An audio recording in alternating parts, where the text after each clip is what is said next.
Hello Internet, and welcome to my live reaction for Fairy Tale 100 Years Quest, Chapter 61. When we last left our heroes, Natsu was fighting the God Seed Aldoron in the little God Seed room, and after a bit of struggle, he finally managed to land a blow on the God Seed, which we learn is because outside, giant motherfucking Gajeel was decking the dragon Aldoron, which then led to, the God Seed threatening Natsu is something called the Thicket of Arms. And that's where we left off last time, and that is this week's chapter title, Chapter 61, A Thicket of Arms. Our picture here is Mira, Lucy, and Levy playing at like a lake or something, and a fish accidentally undoes the strap of Lucy's bikini bottom. Pulling a prank without even meaning to, a hot bod bursts forth in the midsummer. Alright, anyway, on to the actual plots. So the God Seed gets this kind of like battle pose, Thicket of Arms. Natsu just kind of looks at him, but we see all around, on like the roots all around the room, these little like thorn looking things start to form. All around Natsu, all pointed at him. What the? There's so many! And all of them head towards Natsu. Natsu jumps out of the way, and yet somehow he still gets... So we see he still gets stabbed in the hand. It looks like he dodged it though, unless I'm trying to tell if there's some kind of magic thing to how he's hit when he seems to have dodged it, or if he was just actually hit by one of the thorns. Anyway, he kind of like rolls. Gwah!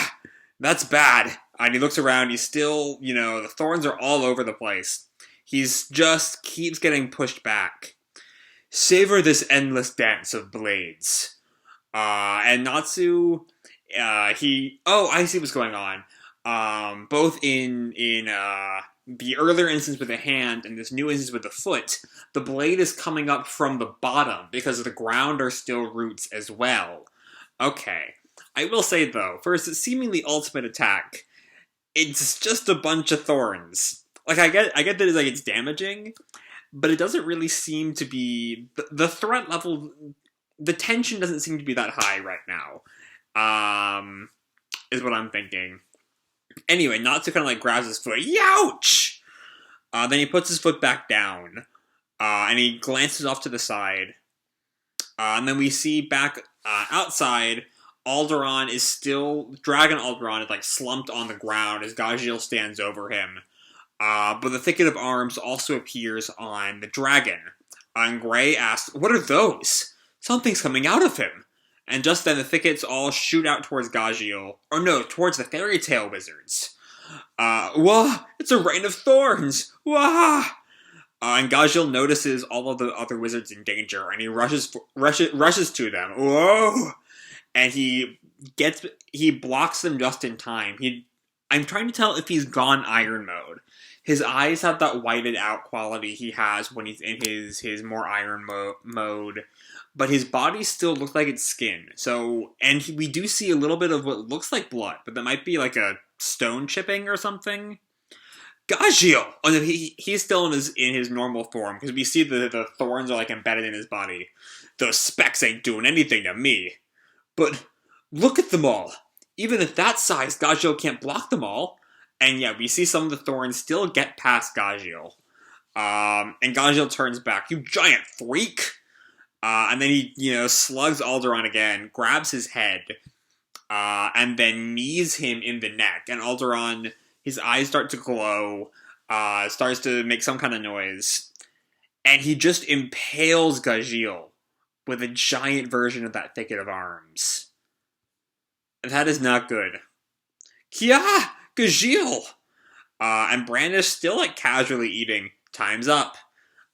Maybe, as Gajeel shrinks, the wound will shrink too, because Brandish is here, and it has been established that Brandish can shrink wounds.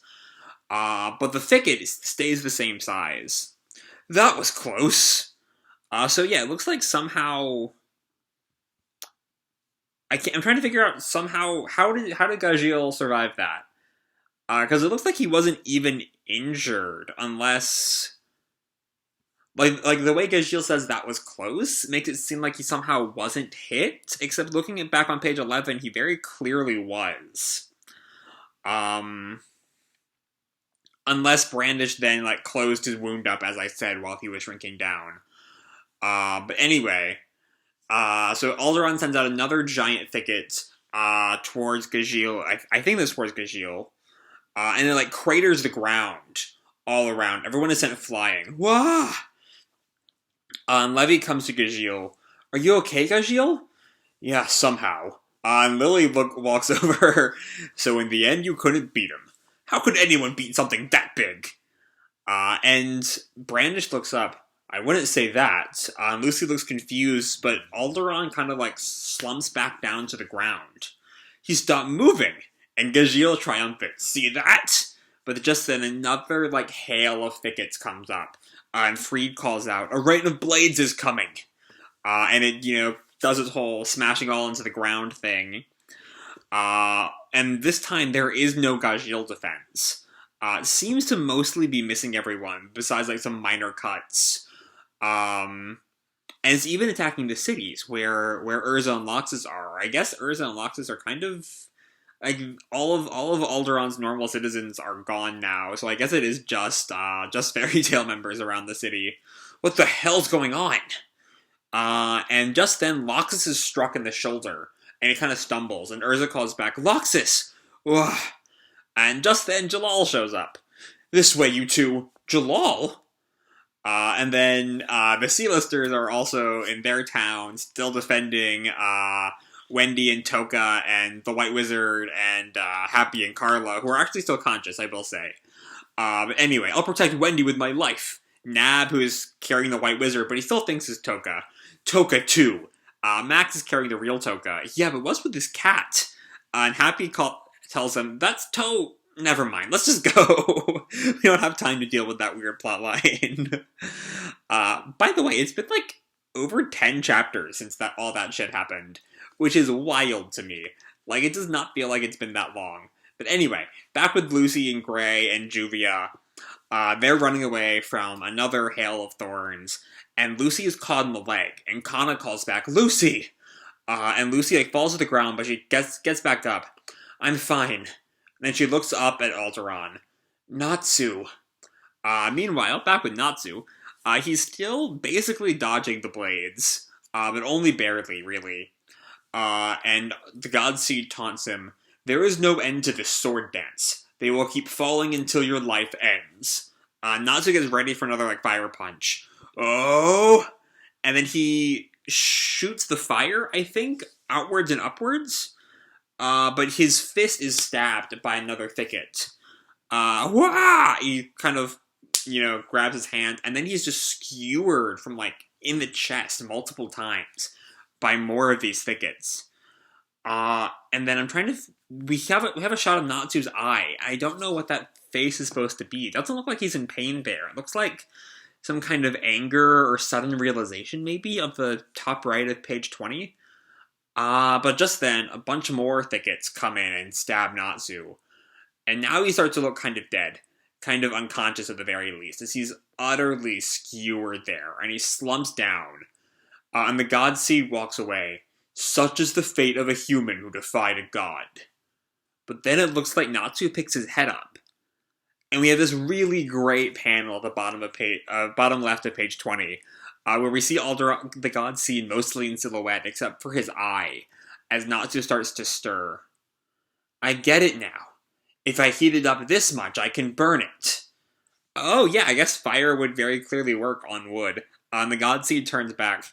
But there are some things you can't burn with high temperature, and we see that he still has one of the thorns that is not being burned.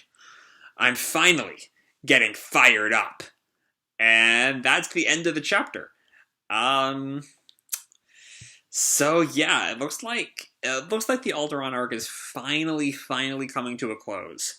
I feel like Wolfen's is kind of gonna end up forgotten in the end, even though we never technically beat him. I don't think he just kind of like realized how bad having Xera's power would do, and then kind of scrammed. But yeah, we still it looks like not that I'm finally getting fired up. It's such a classic final phase of the fight Natsu line that I can't imagine the God Seed will still be around after 2 more chapters. I feel like he's going to be done soon. And I feel like with the Godseed's defeat, I don't know if that will immediately lead to Dragon Alderon's defeat. But it will definitely kind of signal it. I don't think the dragon will last long after the Godseed's destruction. But yeah, the chapter itself is a good bit of fun. It's a lot. It's really just kind of there's some weird bits that don't quite add up. I mean, I guess you can kind of infer that Brandis shrinks Gajeel's wound as Gajeel shrinks back down. But it's not exactly clear, I will say. But then yeah, it's a lot of, just barely making it through, barely avoiding, death by Infinite Thorn.